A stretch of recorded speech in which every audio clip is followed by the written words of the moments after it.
ഈ വീഡിയോയിൽ എന്താണ് ഫീഡ്ബാക്ക് ലൂപ്പ് എന്നുള്ളതും എന്തൊക്കെ ടൈപ്സ് ഓഫ് ഫീഡ്ബാക്ക് ലൂപ്സ് ഉണ്ടോ എന്നുള്ളതും എന്താണ് അതിൻ്റെ ഇമ്പോർട്ടൻസ് എന്നുള്ളതിനെ പറ്റിയിട്ടും എങ്ങനെയാണ് നമുക്ക് നമ്മുടെ ബിസിനസ്സിലും ഒരു ഫീഡ്ബാക്ക് ലൂപ്പ് എസ്റ്റാബ്ലിഷ് ചെയ്യുക എന്നുള്ളതിനെ കുറിച്ചിട്ടുമാണ് പറയാനായിട്ട് പോകുന്നത്.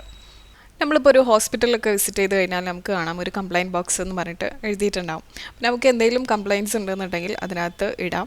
അപ്പോൾ ഈ ഹോസ്പിറ്റലിൻ്റെ management from time to time ആ ഒരു കംപ്ലയിൻറ്റ് ബോക്സ് നോക്കി അതിനകത്തുള്ള ഫീഡ്ബാക്കുകൾ വിലയിരുത്തിയിട്ട് അതിനനുസരിച്ചിട്ടുള്ള നെസസറി ചേഞ്ചസ് കൊണ്ടുവരാനായിട്ട് അവർ ശ്രദ്ധിക്കും. അപ്പോൾ ഏതൊരു സിസ്റ്റം എടുത്തു കഴിഞ്ഞാലും ആ ഒരു സിസ്റ്റത്തിൻ്റെ ഔട്ട്പുട്ട് അല്ലെങ്കിൽ റിസൾട്ട്സ് വീണ്ടും ഈ ഒരു സിസ്റ്റം പ്രവർത്തിക്കുന്നതിൻ്റെ പ്രോസസ്സിൽ ഒരു ഇൻപുട്ടായിട്ട് ഉപയോഗിക്കുന്നതിനെയാണ് നമ്മൾ ഫീഡ്ബാക്ക് ലൂപ്പ് എന്ന് പറയുന്നത്. എക്സാമ്പിളാണിപ്പോൾ ഞാൻ നേരത്തെ പറഞ്ഞത്.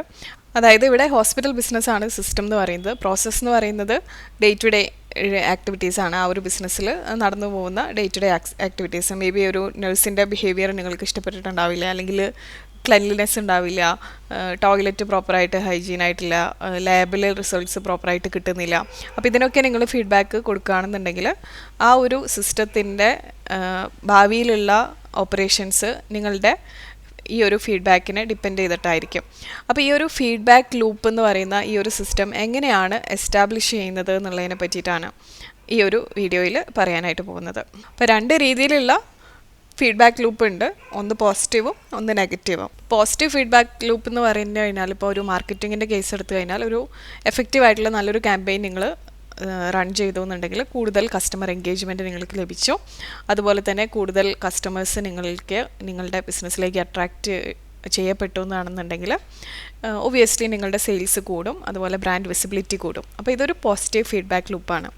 ഇതുപോലെ തന്നെയാണ് നെഗറ്റീവ് ഫീഡ്ബാക്ക് ലൂപ്പും വരുന്നത്. അതായത് ഇപ്പോൾ ഒരു പ്രൊജക്റ്റ് മാനേജ്മെൻറ്റ് കേസ് എടുക്കുകയാണെന്നുണ്ടെങ്കിൽ എന്തെങ്കിലും ഒരു അപ്രോച്ച് നിങ്ങൾക്ക് ടാർഗറ്റ് മീറ്റ് ചെയ്യാനായിട്ട് അത് ഫെയിൽ ചെയ്തു എന്നാണെന്നുണ്ടെങ്കിൽ ആ ഒരു ഫീഡ്ബാക്ക് എന്ന് പറയുന്നത് ആ ഒരു പ്രൊജക്റ്റ് മാനേജ്മെൻറ്റ് കോഴ്സിൻ്റെ കറക്ഷന് വേണ്ടിയിട്ട് ഉപയോഗിക്കുന്നതാണ്. അപ്പോൾ ഇങ്ങനെ രണ്ട് രീതിയിലുള്ള ഫീഡ്ബാക്ക് ലൂപ്സാണ് നമുക്ക് ഉള്ളത്. ഇനി എന്താണ് ഈ ഒരു ഫീഡ്ബാക്ക് ലൂപ്പിൻ്റെ ഇമ്പോർട്ടൻസ്? നമുക്ക് കണ്ടിന്യൂസ് ആയിട്ട് ഇമ്പ്രൂവ്മെൻറ്റിനുള്ള സ്കോപ്പ് നൽകുകയാണ്. അതായത് നമ്മുടെ പ്രോസസ്സസും നമ്മുടെ പ്രൊഡക്റ്റ്, നമ്മുടെ സർവീസസൊക്കെ കോൺസ്റ്റൻ്റ് ആയിട്ട് റിവ്യൂ ചെയ്യപ്പെടുകയും അതിനനുസരിച്ച് തന്നെ ഇമ്പ്രൂവ്മെൻറ്റ് കൊണ്ടുവരികയും ചെയ്യുകയാണ് എന്നുള്ള ഒരു കോൺഫിഡൻസ് നമുക്ക് ലഭിക്കും. രണ്ടാമത്തെ കാര്യം എന്ന് പറയുന്നത് ഇൻഫോംഡ് ഡിസിഷൻ മേക്കിംഗ് ആണ്. അതായത് നമുക്ക് ഡയറക്റ്റായിട്ട് തന്നെ ഫീഡ്ബാക്ക് ലഭിക്കുകയാണ്. അപ്പോൾ ആ ഒരു ഫീഡ്ബാക്ക് എന്ന് പറയുന്നത് നമുക്ക് ഡാറ്റ അല്ലെങ്കിൽ ഇൻസൈറ്റ്സ് ഒക്കെ നൽകുകയാണ്. നമുക്ക് ഭാവിയിൽ അതിനനുസരിച്ചിട്ടുള്ള അഡ്ജസ്റ്റ്മെൻറ്റ്സും അതുപോലെ സ്ട്രാറ്റജീസിലൊക്കെ ചേഞ്ചസ് വരുത്താനായിട്ടും നമ്മളെ ഹെൽപ്പ് ചെയ്യുന്ന കാര്യമാണ്. നമുക്ക് ഡിസിഷൻ മേക്കിംഗ് കുറച്ചുകൂടി നന്നായിട്ട് എടുക്കാനായിട്ട് ഇത് ഹെൽപ്പ് ചെയ്യും. മൂന്നാമത്തെ കാര്യം എന്ന് പറയുന്നത് കസ്റ്റമർ സാറ്റിസ്ഫാക്ഷൻ ആണ്. റെഗുലർ ഫീഡ്ബാക്ക് കസ്റ്റമേഴ്സിൻ്റെ അടുത്ത് നിന്ന് കിട്ടുമ്പോൾ ഡെഫിനറ്റ്ലി നമുക്ക് നമ്മുടെ പ്രൊഡക്റ്റിൻ്റെ ക്വാളിറ്റി കൂട്ടാനും കസ്റ്റമർ എക്സ്പീരിയൻസ് ഇമ്പ്രൂവ് ചെയ്യാനും ദെർബൈ നമുക്ക് അവർക്ക് ഒരു ഹയർ സാറ്റിസ്ഫാക്ഷനും നല്ലൊരു ലോയാലിറ്റി ബിൽഡ് ചെയ്യാനും ഇത് ഹെൽപ്പ് ചെയ്യുന്ന കാര്യമാണ്.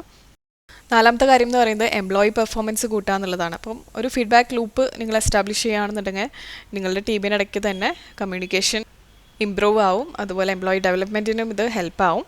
ഇപ്പം നമ്മൾ പറയില്ലേ, ഒരു ലീഡർ എന്നുള്ള രീതിയിൽ സബോർഡിനേറ്റ്സിൻ്റെ അടുത്തുനിന്ന് ഫീഡ്ബാക്ക് എടുക്കുക, അതുപോലെ തന്നെ ആസ് എ ലീഡർ നിങ്ങളുടെ അടുത്തുനിന്ന് നിങ്ങളുടെ സബോർഡിനേറ്റ്സ് എങ്ങനെ പെർഫോം ചെയ്യുന്നു എന്നുള്ളതിനെ പറ്റിയിട്ടുള്ള ഫീഡ്ബാക്ക് എടുക്കുക. അപ്പോൾ ഇതെല്ലാം നമുക്ക് ബെറ്റർ പ്രൊഡക്ടിവിറ്റി, അതുപോലെ തന്നെ നമ്മുടെ ഗോൾസിനെ മീറ്റ് ചെയ്യുന്ന രീതിക്ക് നമുക്ക് കാര്യങ്ങൾ കൊണ്ടുവരാനും ഇത് ഹെൽപ്പ് ചെയ്യുന്നതാണ്. അപ്പോൾ ഇങ്ങനെ പെർഫോമൻസ് റിവ്യൂവിന് വേണ്ടിയിട്ട് നമുക്ക് ഇത് ഉപയോഗിക്കാം. ഇനി എങ്ങനെയാണ് നിങ്ങളുടെ ബിസിനസ്സിലും ഒരു ഫീഡ്ബാക്ക് ലൂപ്പ് എസ്റ്റാബ്ലിഷ് ചെയ്യുന്നതെന്നുള്ളത് നോക്കാം. അപ്പോൾ ആദ്യം തന്നെ നമ്മൾ ക്ലിയർ ആയിട്ടുള്ളൊരു ഒബ്ജക്റ്റീവ് ഡിഫൈൻ ചെയ്യണം. എന്താണ് നിങ്ങൾ ഈ ഒരു ഫീഡ്ബാക്ക് ലൂപ്പ് എസ്റ്റാബ്ലിഷ് ചെയ്യുന്നതുകൊണ്ട് നേടാനായിട്ട് ഉദ്ദേശിക്കുന്നത് എന്നുള്ളത് നോക്കാം. അതായത് may be customer satisfaction improve ചെയ്യുക എന്നുള്ളതായിരിക്കാം, അല്ലാന്നുണ്ടെങ്കിൽ പ്രൊഡക്റ്റ് ക്വാളിറ്റി എങ്ങനെ ഇമ്പ്രൂവ് ചെയ്യാം എന്നുള്ളതായിരിക്കാം നിങ്ങളുടെ ഉദ്ദേശം. അപ്പോൾ എന്താണ് നിങ്ങളുടെ ഉദ്ദേശം എന്നുള്ളത് ആദ്യം തന്നെ ഡിഫൈൻ ചെയ്ത് വെക്കലാണ് ഫസ്റ്റ് സ്റ്റെപ്പ് എന്ന് പറയുന്നത്. അതിനുശേഷം നമ്മൾ ഫീഡ്ബാക്ക് ലൂപ്പ് എസ്റ്റാബ്ലിഷ് ചെയ്യാനായിട്ട് ഫീഡ്ബാക്ക് കളക്ട് ചെയ്യാം. അപ്പോൾ കസ്റ്റമേഴ്സിൻ്റെ അടുത്ത് നിന്ന് നമുക്ക് ഫീഡ്ബാക്ക് കളക്ട് ചെയ്യാം, എംപ്ലോയീസിൻ്റെ അല്ലെങ്കിൽ ടീംസിൻ്റെ അടുത്ത് നിന്ന് കളക്ട് ചെയ്യാം, അല്ലെങ്കിൽ നമ്മുടെ മുമ്പത്തെ ഡാറ്റ ഉപയോഗിച്ചുകൊണ്ടും നമുക്ക് ഫീഡ്ബാക്ക് കളക്ട് ചെയ്യാം. അപ്പോൾ കസ്റ്റമേഴ്സിൻ്റെ അടുത്ത് നിന്ന് ഡാറ്റ കളക്ട് ചെയ്യാനായിട്ട് നിങ്ങൾക്ക് സർവേസ് അല്ലെങ്കിൽ റിവ്യൂസ് അല്ലെങ്കിൽ സോഷ്യൽ മീഡിയ ഉപയോഗിക്കാം. നിങ്ങളുടെ പ്രൊഡക്ട്സിനെ അല്ലെങ്കിൽ നിങ്ങളുടെ സർവീസസ് എങ്ങനെയാണ് എന്നതിനെ പറ്റിയിട്ടുള്ള ഫീഡ്ബാക്ക് നിങ്ങൾക്ക് എടുക്കാവുന്നതാണ്. എംപ്ലോയീസിൻ്റെ അടുത്തുനിന്ന് ഫീഡ്ബാക്ക് എടുക്കാനാണെന്നുണ്ടെങ്കിൽ നിങ്ങൾക്ക് റെഗുലറായിട്ട് പെർഫോമൻസ് റിവ്യൂസ് കണ്ടക്ട് ചെയ്യാം, 1-on-1 മീറ്റിംഗ്സ് കണ്ടക്ട് ചെയ്യാം, പിയർ ഫീഡ്ബാക്ക് ഒക്കെ എടുക്കാം. അങ്ങനെ ആകുമ്പോൾ ഇൻറ്റേർണൽ പ്രോസസ്സസ് നമുക്ക് ഇമ്പ്രൂവ് ചെയ്യാനായിട്ട് ഇത് ഹെൽപ്പ് ചെയ്യും. ഇനി ഡാറ്റയിൽ നിന്നാണ് നിങ്ങൾ ഫീഡ്ബാക്ക് ലൂപ്പ് എസ്റ്റാബ്ലിഷ് ചെയ്യാനായിട്ട് നോക്കുന്നതെന്നുണ്ടെങ്കിൽ നിങ്ങൾക്ക് കീ പെർഫോമൻസ് ഇൻഡിക്കേറ്റേഴ്സ് KPIs എന്ന് പറയുന്ന അല്ലെങ്കിൽ മെട്രിക്സ് ഒക്കെ ഉപയോഗിച്ചുകൊണ്ട് നിങ്ങൾക്ക് നിങ്ങളുടെ ഓപ്പറേഷൻസ് എങ്ങനെയാണെന്നുള്ളത് അനലൈസ് ചെയ്യാവുന്നതാണ്. അടുത്തതായിട്ട് ഈ കിട്ടിയ ഡാറ്റ നിങ്ങൾ അനലൈസ് ചെയ്യുക. അതായത് എന്തെങ്കിലും സിമിലർ ആയിട്ടുള്ള പാറ്റേൺസ് ഉണ്ടോ, എന്തെങ്കിലും ഇൻസൈറ്റ്സ് നമുക്ക് അതിനകത്ത് നിന്ന് ലഭിക്കുന്നുണ്ടോ, ഏതെങ്കിലും പെർട്ടിക്കുലർ ഏരിയാസ് നമ്മൾ ഇമ്പ്രൂവ് ചെയ്യണം എന്ന് ആ ഒരു ഫീഡ്ബാക്കിൽ നിന്ന് നമുക്ക് കിട്ടുന്നുണ്ടോ എന്നുള്ളത് നോക്കാം. അതുപോലെ തന്നെ ഡാറ്റ അനലിറ്റിക്സ് ടൂൾസ് ഉപയോഗിക്കാം. സിംപ്ലി നമുക്ക് ക്വാളിറ്റേറ്റീവ് ആയിട്ടുള്ള റെസ്പോൺസസ് സർവേസ് അല്ലെങ്കിൽ റിവ്യൂസിൽ നിന്നൊക്കെ വായിച്ചെടുക്കാൻ പറ്റുന്നതാണെന്നുണ്ടെങ്കിൽ അങ്ങനെ വായിച്ചെടുക്കാം. അപ്പോൾ നമ്മൾ നേരത്തെ കളക്ട് ചെയ്തിട്ടുള്ള ഡാറ്റയിൽ നിന്ന് നമുക്ക് നമ്മുടെ ബിസിനസ്സിനെ ഫ്യൂച്ചറിൽ ഇമ്പ്രൂവ് ചെയ്യാൻ സാധിക്കുന്ന രീതിയിൽ എന്തൊക്കെ ഡാറ്റാസ് നമുക്ക് അതിനകത്ത് നിന്ന് എടുക്കാൻ പറ്റുമെന്നുള്ളത് നോക്കാം. എത്ര പേര് നമ്മുടെ സർവീസസിൽ ഹാപ്പിയാണ്, എത്ര പേര് നമ്മുടെ സിസ്റ്റത്തിൽ ഇമ്പ്രൂവ്മെൻറ്റ്സ് വേണമെന്ന് ആഗ്രഹിക്കുന്നുണ്ട്, എങ്ങനെയാണ് അവർ ആ ചേഞ്ചസ് കൊണ്ടുവരാനായിട്ട് താല്പര്യപ്പെടുന്നത്, ഇങ്ങനെയുള്ള കാര്യങ്ങളൊക്കെ നമുക്ക് ഏകദേശ ധാരണ അതിനകത്തുനിന്ന് കിട്ടുന്നതാണ്. അപ്പോൾ അടുത്തതായിട്ട് ചെയ്യേണ്ടത് ഒബ്വിയസ്ലി ആ ചേഞ്ചസ് നിങ്ങൾ ഇംപ്ലിമെൻറ്റ് ചെയ്യുക എന്നുള്ളതാണ്. ഫീഡ്ബാക്കിനനുസരിച്ചിട്ട് എന്തൊക്കെ നെസസറി അഡ്ജസ്റ്റ്മെൻറ്റ്സ് അല്ലെങ്കിൽ നിങ്ങളുടെ പ്രൊഡക്ട്സിൽ എന്തൊക്കെ ഇമ്പ്രൂവ്മെൻറ്റ്സ് കൊണ്ടുവരാൻ പറ്റും എന്നുണ്ടെങ്കിൽ അതെല്ലാം ചെയ്യാം. പ്രോസസ്സിൽ എന്തെങ്കിലും ഇമ്പ്രൂവ്മെൻറ്റ്സ് ചെയ്യാൻ പറ്റുന്നുണ്ടെങ്കിൽ അത് ചെയ്യാം. നിങ്ങളുടെ സർവീസസിൽ എന്തൊക്കെ ചെയ്യാൻ പറ്റുന്നുണ്ടെങ്കിൽ അത് ചെയ്യാം. ചേഞ്ചസ് ഇംപ്ലിമെൻറ്റ് ചെയ്തതിന് ശേഷം എങ്ങനെയാണ് റിസൾട്ട്സ് വരുന്നത് എന്നുള്ളത് നിങ്ങൾ ട്രാക്ക് ചെയ്യാം.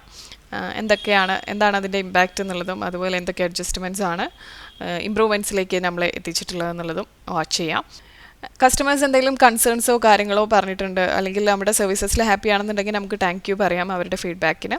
ഇല്ല അവരെന്തെങ്കിലും കൺസേൺസ് പറഞ്ഞിട്ടുണ്ടെന്നുണ്ടെങ്കിൽ അതിനെ നമ്മൾ പ്രോപ്പറായിട്ട് അഡ്രസ്സ് ചെയ്യും എന്നുള്ള രീതിയിൽ നമുക്ക് അവരെ തിരിച്ച് കമ്മ്യൂണിക്കേറ്റ് ചെയ്യാം.